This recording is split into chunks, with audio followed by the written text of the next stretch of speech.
Two missiles, launched from Iran, bound for a lost island in the middle of the Indian Ocean, nearly 4,000 kilometers away. An island that, apparently, does not exist for most people. That does not appear in the usual headlines, that you will not see on the nightly news, but that this week has become the center of the world, because what Iran has just done has no precedent in recent history. Never before had an Iranian missile traveled so far. Never before had Tehran attempted to directly strike a base where nuclear bombers, submarines, and missile destroyers from the United States and the United Kingdom operate. And the most disturbing thing is not that they tried. The most disturbing thing is that they could.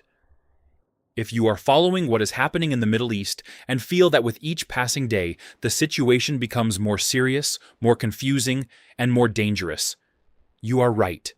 And in the next few minutes, we are going to explain exactly what is happening, why it matters, and where all of this could lead. Stay until the end, because the story we are going to tell today has many layers, and all of them affect the world we inhabit. To understand what has just happened, you need to know three basic things. First thing, we have been in the middle of an open war between the United States, Israel, and Iran for more than 3 weeks. It is not tension. It is not a skirmish. It is a de facto declared war, even though no side has signed any paper. It all started on Saturday, February 28th, 2026. That morning, while diplomats from Washington and Tehran were still negotiating at discussion tables, military aircraft from the United States and Israel took off in a coordinated manner and launched a massive and surprise offensive against Iranian territory. They called it Operation Epic Fury. In that attack, Ayatollah Ali Khamenei, the supreme leader of Iran for more than 3 decades, died. Members of his family also died, and dozens of senior military commanders died. The blow was brutal and deliberate. Second thing, Iran responded. And it did not do so in a symbolic way. It launched missiles and drones against United States military bases in Bahrain, Kuwait, Qatar, the United Arab Emirates, Saudi Arabia, Jordan, and Iraq. It attacked Israeli targets. It practically closed the Strait of Hormuz, that bottleneck through which a fifth of the oil consumed by the entire world passes. The economic consequences were immediate. The oil barrel reached nearly $120. Gas tripled in price in days. European and American stock markets plummeted. Third thing, this week, the situation has escalated again, and the episode we are going to talk about today, Iran's attack against the Diego Garcia base, is the most disturbing so far. Because it represents a qualitative leap in Iran's capacity and will to take the war much further than its immediate neighborhood. Let's take it piece by piece. Before going any further, if you want to be truly informed about what is happening in the Middle East without noise or propaganda, subscribe to the channel and turn on the bell. We try to explain the world to you exactly as it is. Let's start with the most basic. What is Diego Garcia? Diego Garcia is an island. A tiny island, shaped like a horseshoe, lost in the middle of the Indian Ocean. Geographically, it is in the Chagos Archipelago, in what is called the British Indian Ocean Territory. If you look for it on a map, it is about 1,800 kilometers south of India, very far from everything, which precisely is what makes it so valuable. Since 1971, that island has hosted one of the most important and most secret military bases in the Western world. A base that is for joint use between the United States and the United Kingdom, and which for decades has functioned as a power projection platform in a huge region. It covers the Middle East, the Persian Gulf, South Asia, and East Africa. What is in Diego Garcia? It is not a total secret, although it is not advertised much either. Strategic heavy bombers of the United States operate there, the famous B-52s, the same ones that can carry nuclear weapons. There are also submarines, destroyers equipped with guided missiles, top-level surveillance and intelligence systems. It is, in short, an iron fist tucked into the Indian Ocean. From that base, 2 wars against Iraq have been launched. From there, missions throughout Asia have been coordinated. It is a key piece of the United States' military chess in the world, and now Iran has tried to attack it. There is something else you need to know about Diego Garcia, and it is a detail that has enormous relevance today. The island does not belong directly to the Americans. It is British territory. It is under the sovereignty of the United Kingdom, specifically under the administration of what is called the British Indian Ocean Territory. And that has very important political consequences in this story, as we will see in a few minutes. Let's go to the facts. On Friday, March 20th, 2026, Iran launched 2 intermediate-range ballistic missiles against the Diego Garcia base. 2 missiles, fired from Iranian soil, with a target located nearly 3,810 kilometers away. The news was first published by the Wall Street Journal, citing several United States officials. Later, it was confirmed by CNN, AFP, and finally by the United Kingdom government itself. What happened to the 2 missiles? The first one failed during the journey. It veered off or fell before reaching its target. The exact details of that technical failure have not been disclosed. The second was intercepted in mid-flight by a United States Navy warship that was deployed in the area. That destroyer fired an SM-3 type interceptor, a missile designed precisely to shoot down ballistic projectiles in mid-trajectory. The final result? No missile hit the base. There were no casualties. There was no material damage to the facilities. However, just because they did not arrive does not mean the attempt is not extremely serious. Why is it so serious even though both failed? Because until this week, military experts estimated that Iranian missiles had a maximum range of between 2,000 and 2,500 kilometers. Some studies, such as the one by the Israeli analysis group ALMA, estimated up to 3,000 kilometers in the most optimistic cases for Iran. Diego Garcia is nearly 4,000 kilometers from the Iranian coast. That means that Iran has just demonstrated, or at least tried to demonstrate, that it has missiles with much greater range than was assumed. If that is true, if the technical data confirms this leap in its capabilities, the map of Western vulnerabilities has just changed radically. European military planners have already expressed their alarm. Because if Iran can reach Diego Garcia, what else can it reach? If this analysis is being helpful for you to understand the situation, leave me a comment about which aspect of this conflict generates the most questions for you. I read all the comments, and it helps me know what to explain next. To understand why Iran has reached this point, we need to take a few steps back. Everything we are seeing has a deep root. Decades of tension between Iran and the West. But let's focus on the most recent events. At the beginning of 2026, the Trump administration pushed Iran into a corner. It presented 3 clear and non-negotiable demands: completely stop uranium enrichment, drastically limit its missile arsenal, and stop supporting Hamas, Hezbollah, and the Houthis. Demands that Tehran considered a surrender disguised as negotiation. Despite everything, Iran and the United States opened indirect nuclear negotiations in January. They met in Muscat, Oman. A second round was scheduled in Geneva. Meanwhile, the White House was sending 2 aircraft carriers to the Persian Gulf. Military pressure increased every day. On February 13th, Trump said in public that a regime change in Iran would be the best thing that could happen. On February 14th, military officials leaked to Reuters that the army was preparing for a campaign of weeks, not for a one-time strike. On February 20th, Iran sent a formal letter to the United Nations. In it, it warned, "If they attack us, we will attack United States military bases in the Middle East." No one listened. On February 28th, while those negotiations were still on the table, United States and Israeli planes attacked Iran by surprise. Operation Epic Fury began in the early morning.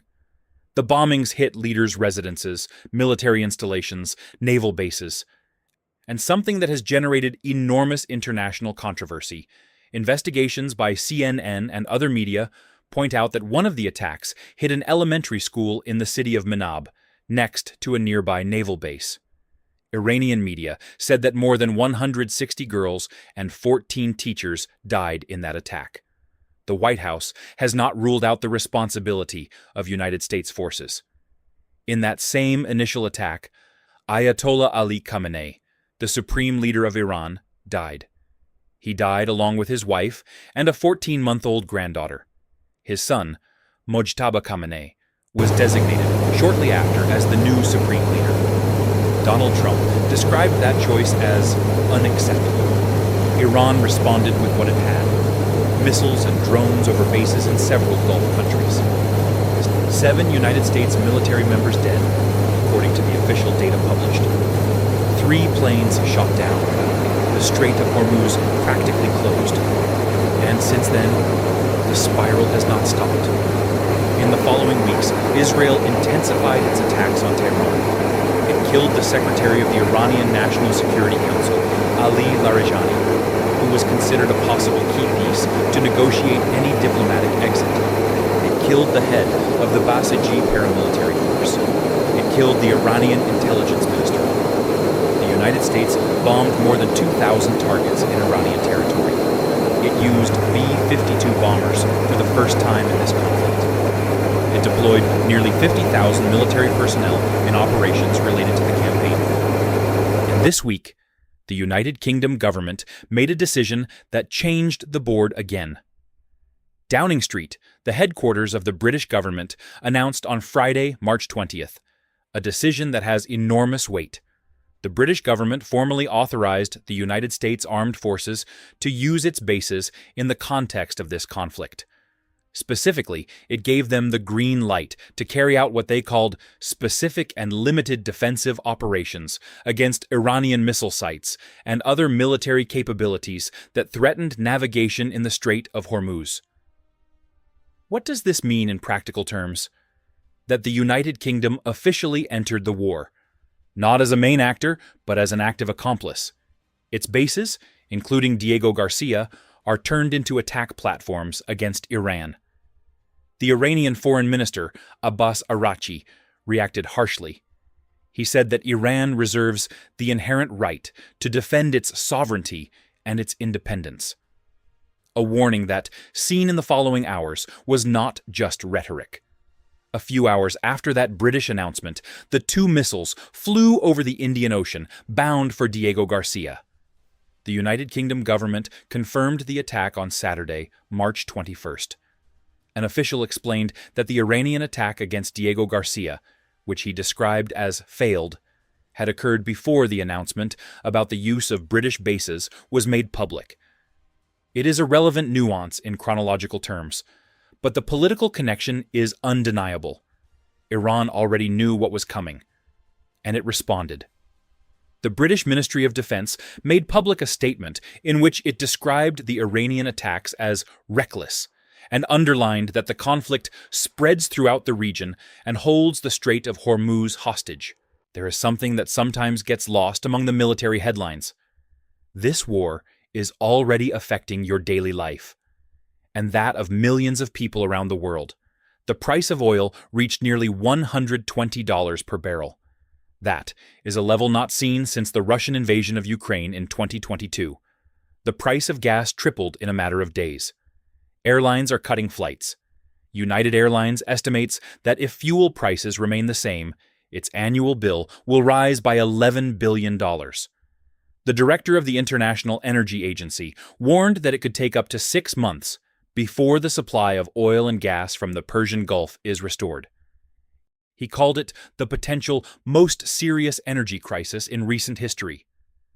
The International Monetary Fund calculated that every 10% rise in energy prices throughout 2026 could raise global inflation by nearly half a percentage point.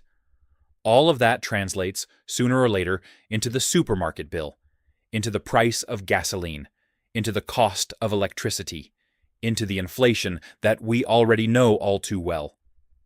The Strait of Hormuz, that narrow corridor through which a fifth of the world's oil passes, remains in a state of practically total blockage due to Iranian military actions. Fine, we already have the facts on the table. Now comes the question that truly matters. What does all of this mean? First, the attack on Diego Garcia is a message, not just a military action. Although the two missiles failed, the message that Iran has launched to the world is clear. We can reach you even if you are 4,000 kilometers away. It is a message of deterrence. It is Iran telling the United Kingdom that joining this war has a price, and telling any other ally country of the United States to think twice before opening its bases to Washington. That the missiles failed is important, but that they reached so far is what worries military analysts. If Iran has a real capacity to launch missiles of that range, the spectrum of possible Western targets expands drastically. Second, the war is entering a new and more dangerous phase. During the first weeks, the fighting was mainly concentrated in Iran and the Middle East. Now, the war has crossed the Indian Ocean. The United Kingdom is already a direct actor. And the question strategists are asking themselves is, where is the limit? Are there more countries that could find themselves dragged in? The Iranian deputy foreign minister said it bluntly. Any country that joins the aggression against Iran will become a legitimate target. It is a warning that they are listening to very attentively in Paris, Berlin, and Rome.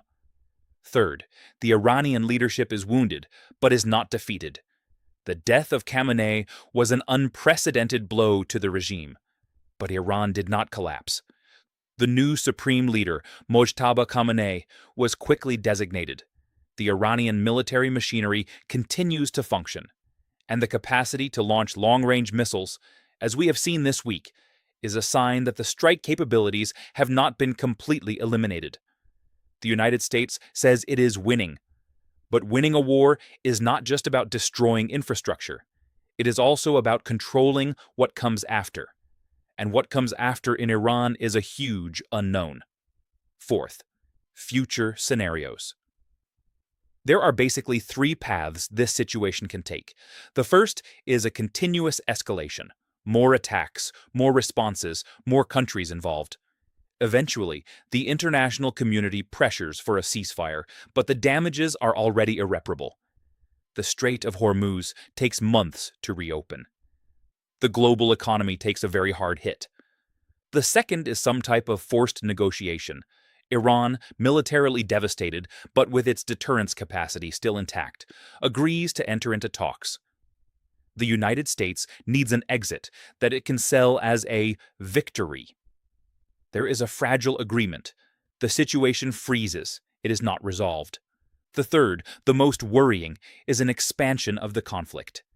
If Iran demonstrates that it can reach European targets or allies in remote areas, and some attack succeeds, the pressure for a direct NATO response would be enormous.